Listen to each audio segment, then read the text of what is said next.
When Marathon came out, it received strong sales and good reviews. Even with the level design looking like a madman's scrawlings and the story given to you like a Turkish ice cream vendor, a sequel was still inevitable. The Mac had its killer FPS, so the next year, Marathon 2 Durandal arrived. This one also got a Windows port the next year, but like last time, Aleph One is the way to go again. It has all the same good fixes and tweaks from the first game, so I won't reiterate all of those. What's interesting this time around is that while it does have the HUD from the original game, it defaults to using one from an Xbox Live Arcade port of it. I had people tell me they thought they played the first game on the 360, but that's all due to the title. That was Marathon 2, and it came with some strange looking sprites. Aleph One doesn't include those by default, so there's not much backstory to cover this round. Starting the game up is where things get strange. I mean, yeah, Marathon 1 had a weird opening, but you're in for a loop. I mean, thrown for a loop.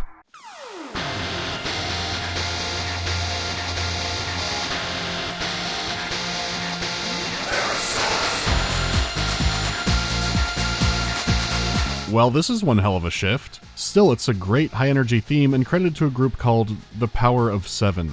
Bungie went ahead and got started early. Alright then. Let's go! Oh Jesus, why are we... Wait. Things have shifted again. Okay, let's play some catch-up.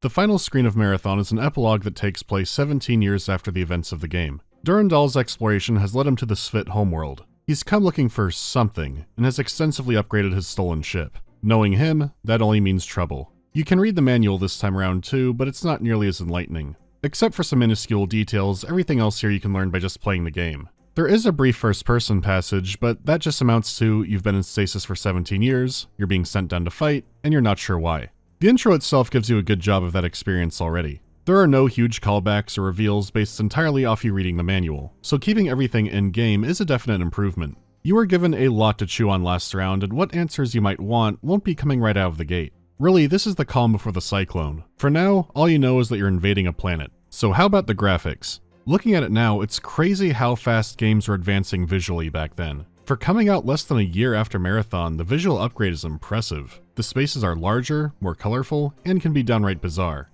Even within their limits, the environments sure fit the bill of an alien world. Each level is visually distinct, and the cramped labyrinth aspect is almost entirely gone. There are still maps you can get lost on, but they're intricate in a good way. You're free to roam around and explore, and the maps feel more plausible as places. There are significantly less awkward navigation areas, and all the new textures and use of color add so much variety to the game. That's not to say there are no areas that can be frustrating, but there is nothing that comes close to Colony Ship for Sale cheap. That map came from hell.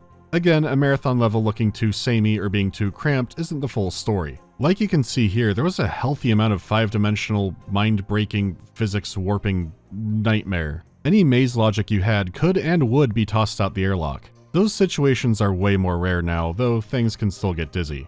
That said, I do miss some of the darkness that Marathon 1 could have, and you never get the pitch black experience here. It's still a vast improvement over the previous game, and Marathon Infinity will more than make up for it. That said, while they solved Marathon's biggest visual issue, everything else got an overhaul as well. All of the weapons are in new higher resolutions, and the aliens as well, though sadly not all of the 4 made it into 2.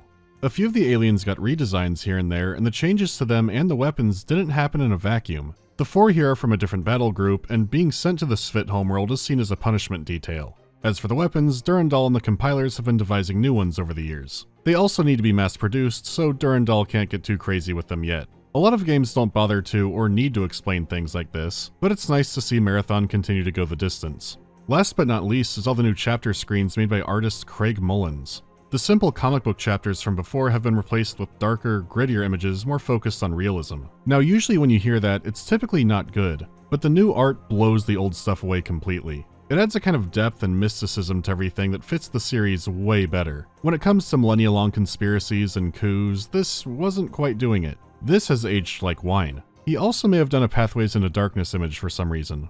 It's a huge graphical makeover for such a short time, but wait until you hear the music.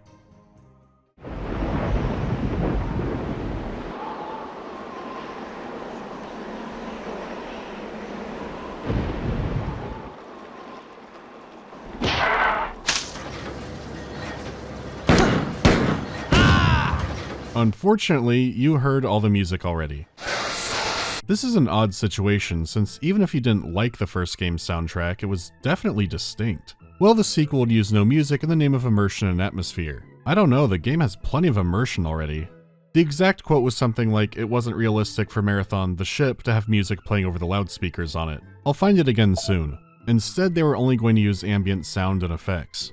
This is an ambitious choice for 1995.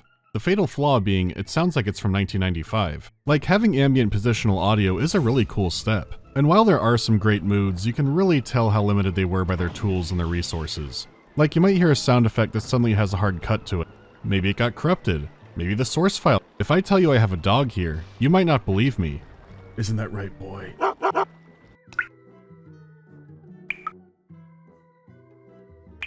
I can tell.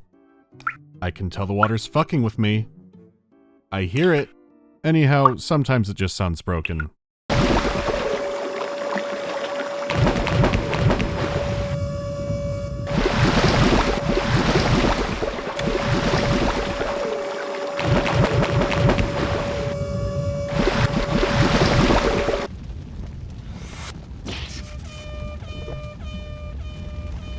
I know it's supposed to be an alarm, but it sounds like giving CPR to Major Lazer. If it had music on top of it, I might not have noticed a lot of wonky effects, but that's all you have to listen to. I would have gladly taken a new soundtrack over the, pure artisan ambience of this time. There have been attempts by fans to create music for the game which they've released soundtracks for. You do have to play them separately from the game, but you might find some winners in there. So I'll pin one of those in the comments too if you're interested.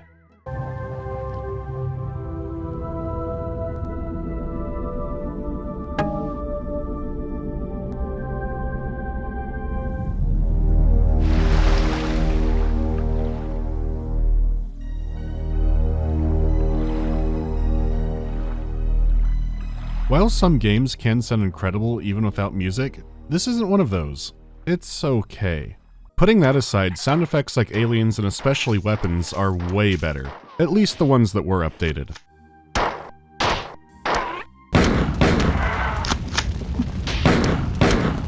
It does suck to miss out on new music, but Marathon 2 has plenty else to offer. When my ship still answered to the Four, they called it SPOI𝘓ERS, after their goddess of lightning and passion. When you helped us take control on Tau Ceti, the Svit rechristened it Nar-Alar, freedom and vengeance. I call it Boomer. The Svit homeworld of Loan is an unusual place, and with it comes plenty of new shakeups and challenges. For starters, your arsenal has been slightly modified. For one, you can finally use dual fists. In the first game, melee was mainly good for hitting buttons, but if you got the right momentum, you could pull off a good hit. Here, fisting is more of a lifesaver. Marathon 2 puts that breath meter to use as there are water sections all over the place. Sometimes they're brief little shortcuts, but sometimes, yes, there is a water maze. Previously, if you had no air, that meant whipping out the Zeus energy pistol since you were in a vacuum. Now if you have no air, it's because you're clearly underwater. Trying to use the Zeus here will only zap yourself. This means when you're fighting primordial slime people in their underwater Costco parking lot, all you've got are your trusty 1-2s. These new enemies are called the Flicta, and they're not part of the Four. If anything, they seem to hate the Four even more than you do. You learn more about them not through any AI buddy computer, but through alien computers. Durandal has picked up translating a lot of the language, which has passed over to you. It turns out the Flicta aren't a brand new race, but a genetic ancestor of the Svit, which is wild. They don't eat, but instead absorb the goo around them. They can live in extreme conditions doing this, and the Four have no clue how they do it. For you, this means every time you take a dip, there's a coin flip's chance that a galactic Fred Flintstone will come shambling around the corner, ready to throw down after you dared to play in their sewage. Swimming already has some awkwardness to it, and underwater fistfights are about as smooth as you'd imagine. But it's not bad, which is kind of shocking. What is bad is when the water's at a depth that's in the twilight zone between standing and swimming. Some levels have a cool addition where the water levels can rise and fall in real time, so it does play around with making you change up fighting mindsets, but it still comes across as awkward. I guess it's funny because it sounds like it could be a disaster on paper, but playing it, it's just kind of strange. Like you still need to hunt around to find oxygen recharge stations or items, but the better level design combined with actually being able to see where there's no air still keeps the game feeling fun and not torture frustrating. There's still some jank, but it doesn't feel anything like the MK Ultra experiments that could happen before. The alien gun has been turned into a fireball launcher instead of whatever kind of machine gun thing it was like. It also comes with 2 alt-fire modes for laying down 2 or even 3 barrels of pain. The only new weapon is a shotgun. At first that seems mundane until you notice the Terminator 2 flip reload, which is a very good clue that you're about to experience one of the best shotguns in video games.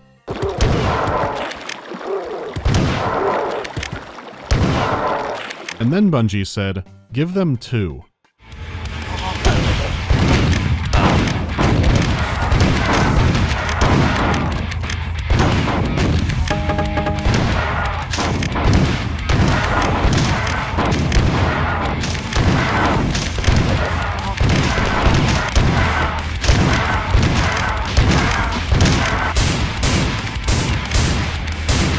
The speed and insanity of the reloads, the way it lights up the room like the sun. These things melt your enemies down, and you're only held back by the range and the limited ammo. You can initiate incredibly aggressive with them, but failing that, they're a perfect backup weapon for close encounters. You'll never find enough ammo to fully satisfy the bloodlust, which is what keeps it feeling fresh and cool.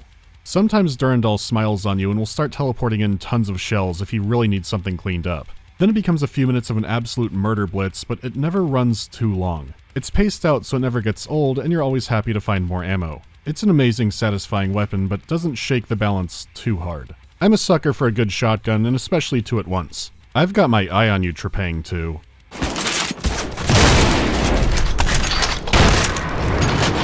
Beyond shotguns, the moment-to-moment gameplay feels so much better. The aiming and movement feels a lot less like ice skating. How ammo, weapons, and enemy weaknesses are divvied out are a lot more careful as well. The assault rifle is still reliable, but I had a lot more incentive to use other weapons, which came from new enemies more resistant to bullet solutions, or from a good old-fashioned ammo shortage. A good amount of the old enemies show up in 2, and some have a kind of role replacement even though they might not be back themselves. The actual enemy variety is about the same as the first game. It feels like there should have been more, and there was going to be. Through one section you're sent to an ancient Svit citadel looking for more information. When the ancient Svit here were attacked by the 4, they sealed off the citadel and released a virus. They call it the SPOI𝘓ERS, but you don't learn much about it. Only that 4 mechanical units like the cyborgs and the compilers have an immunity to it. So in these sections you fight 4 that are immune to or sealed off from the virus, and a bunch of Flicta. They're the only ones that can withstand the virus in the flooded citadel. Originally, there was going to be something much different in the Citadel. The SPOI𝘓ERS would be a fungal virus that would turn your enemies into undead, parasitic zombies. This would be a big shakeup in how you played these levels, but ultimately they were cut. Good riddance too, since these areas had enough flood already. Still, the variety isn't a huge issue, but there are some annoyances later on. Like the mazes are greatly cut down, but the spirit of the maze is still among us. There are a few times where squads of enemies will be teleported directly on top of you or directly behind you in a cramped hallway. This in itself isn't always a bad thing, it's more the frequency which they start doing it. The maps no longer have as many corners to hide bad guys around, so just drop them all in. I've had enemies directly teleport in the same space I'm in, which I haven't seen in another game before. It would be unfair, but I almost wish that made me violently explode. It seems like they hadn't quite gotten down how to place everybody, or just want to make backtracking more interesting. Other than that really, the game is much more straightforward. The act of navigating the map, where the secrets are, and the story itself. Though again, that's in comparison to the original game, which I haven't even gotten into the most cryptic parts of yet. We're still not ready to get into that. There's still a good amount to cycle through, so if you don't want spoilers, go to here.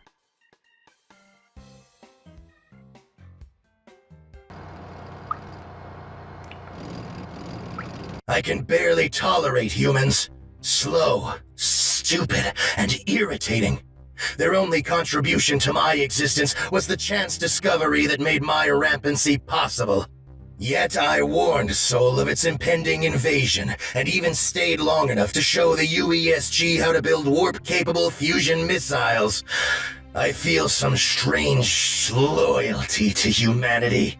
Perhaps it is because I feel comfortable manipulating humans that I desire to save them.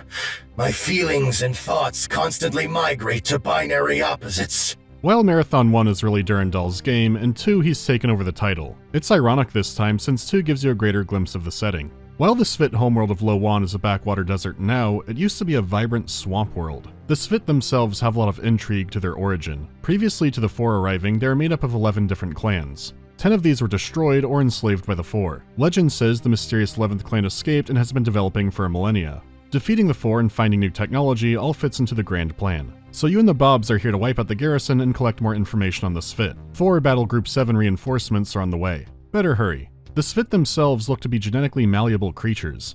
The compilers here are different from the ones in the scout ship and are actively trying to not fight you, though this has limited success. You do meet one who wants you to destroy their physical body. He refers to all of the compilers as the body and that you must seek the royalty mind. Somehow bringing the 11th clan back will free all the Svit across the Empire. There have been measures put in place for this to happen.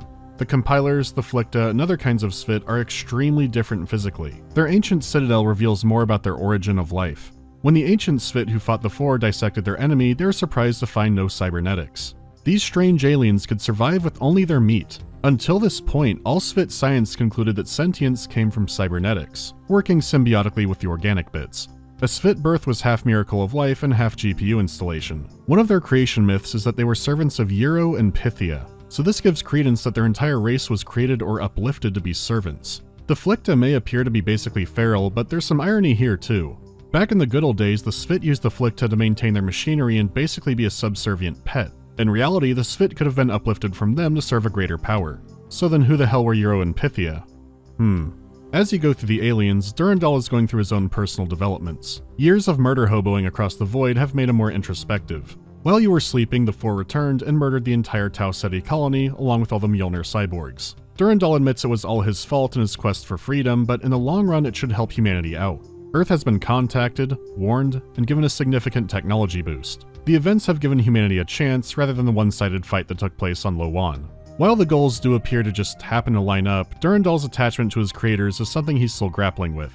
Though his old tendencies are still there and we do learn what happened to Strauss. What fun to watch you work.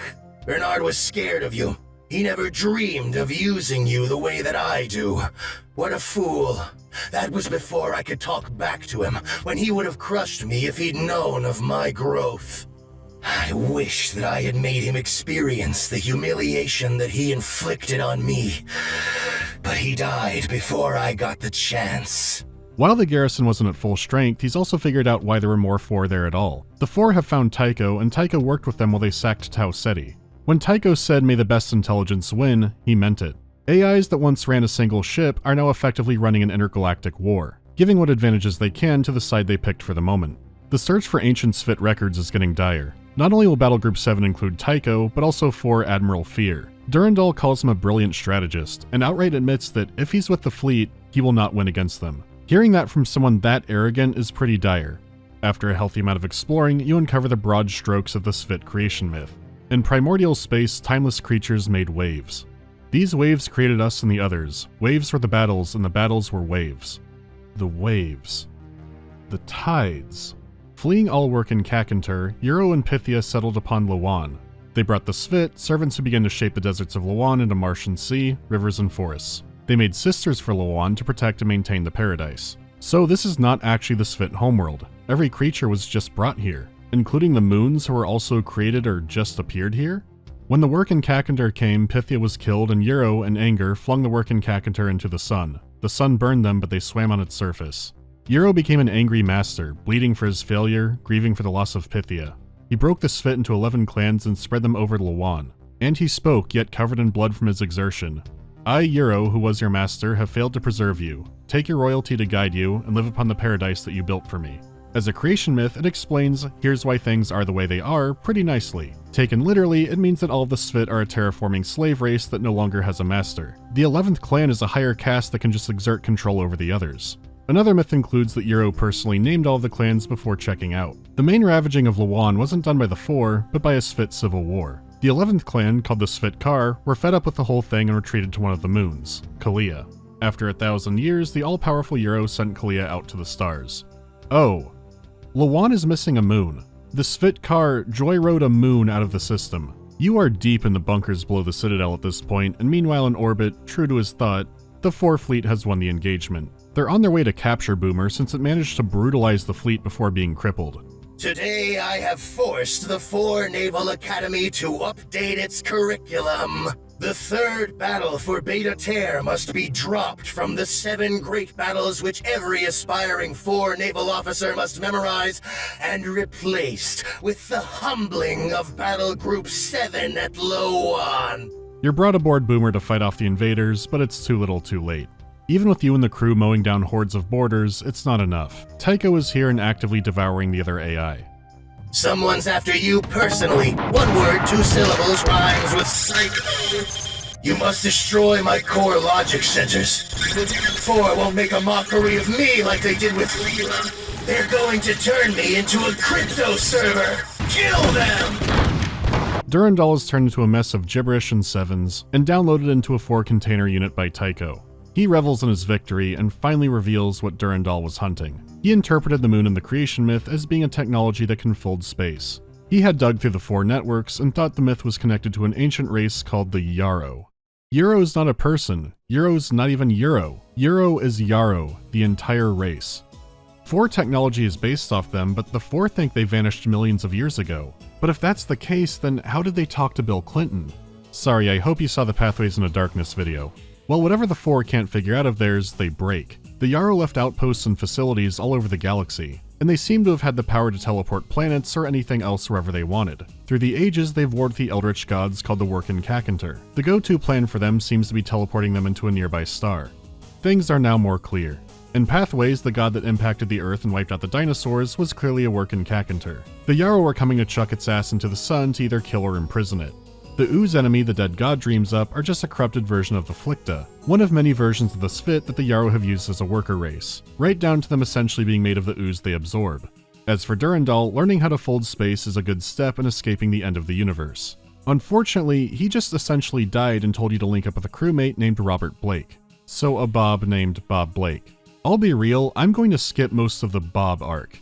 He says that he and the boys are happy to control their own destiny now that Durandal is dead. But before he died, he began steps in activating an ancient Yarrow AI that was left on the One. Its name is Thoth, and you need to finish activating it, so you do. Except now you're receiving cryptic messages from Durandal warning about it. Thoth is only concerned with maintaining balance, and that could be a problem. Thoth may speak in fragments, but already seems to be aware of the entire situation. Regardless, the Svitkar have been contacted and will soon arrive. Thoth is an interesting name for many very Egyptian reasons, but the Yarrow hologram on Earth introduced itself as Ryu Tough. So the Yarrow could be long gone, but kept some machines behind to keep up the fight. This section also has one of the strangest terminals in the game, and it's not clear who it's from. Possibly your own cybernetic brain. It's dense and garbled up, but very noteworthy once you separate it out. I have been Roland, Beowulf, Achilles, Gilgamesh. I have been called 100 names and will be called 1,000 more before the world goes dim and cold. I am hero. Or maybe I am a hero.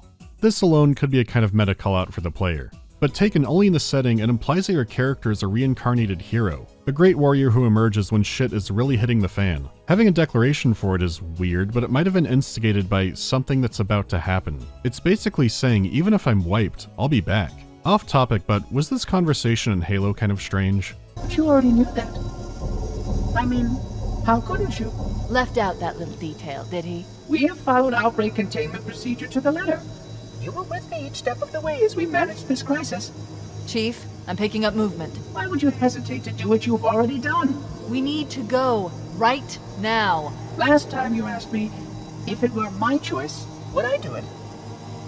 Having had considerable time to ponder your query, my answer has not changed.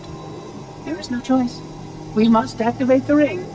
There's even more to this, but that's best saved for another day. You have a lot of friends showing up now. I'm back.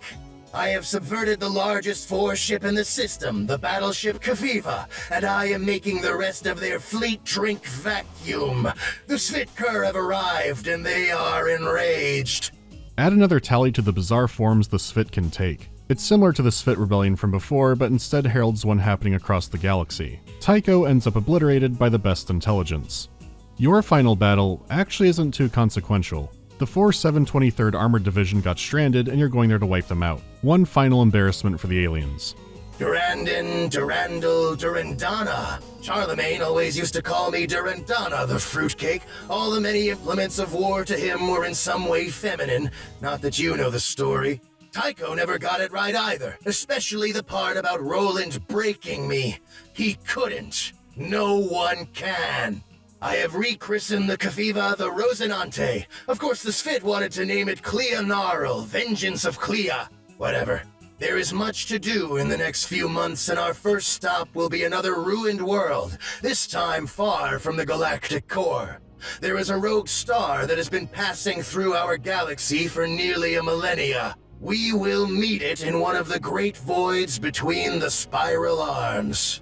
The battle is won, but the Lowan system is doomed. The 4's final weapon is one of Yarrow origin that sends a star supernova early. I don't know, wasn't there something important about that star? The ending slide is an epilogue 10,000 years later. The Svit and humans defeated the 4, but that's all a distant memory now. Durandal rolls by in a Yarrow dreadnought to say hi. After all that time, he wanted to make sure that humanity didn't forget him. Other characters have their own wrap-ups too, but nothing really worth covering here.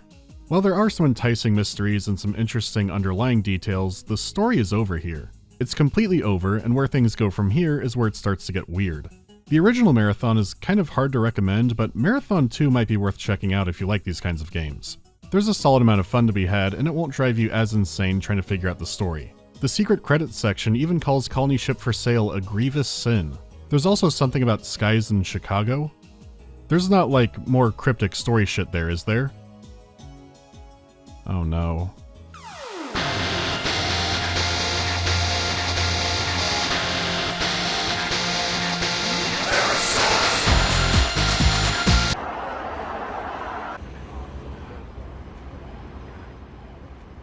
I didn't see shit.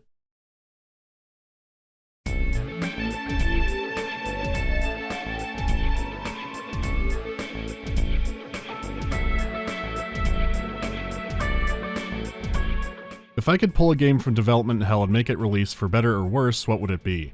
My reflex answer is the Aliens RPG that Obsidian was making. I don't know if it would be very good, but that would be interesting. How do I pronounce Hydrosity? How many games has EA killed for me? I mean, just off the top of my head, I can think of 5 immediately. I'm not sure how I would count a franchise death either, like the series stops or all the games that come after it are just horrible. Favorite Ace Combat title?